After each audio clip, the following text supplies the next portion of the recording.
Good day, ma'am and sir. I'm Amelin San Jose. I live in Burgos, Isabela, Philippines. I'm 38 years old, married. I'm high school graduate. I have one daughter. She is 13 years old. I have two sisters and one brother. I am the firstborn child.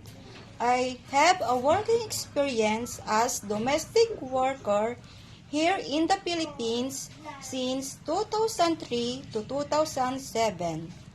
I do household working, cleaning, gardening, marketing, take care of children. I feed him, I drop and pick up them to school.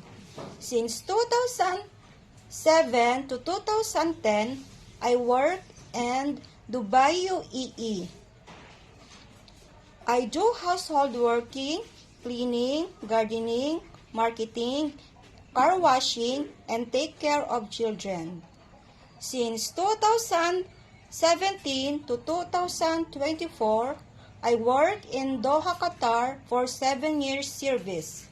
I do household working, cooking, cleaning, marketing, take care of children. Ma'am and sir, I have also experience to take care a newborn child because I have daughter and for my aunt.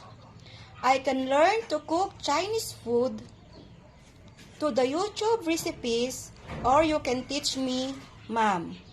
Please hire me, ma'am, as your domestic helper because I am a hardworking and responsible. I promise to do my job, work flexible, and treat your family as my own. To finish my contract as long as you want me to stay, ma'am. Thank you and God bless.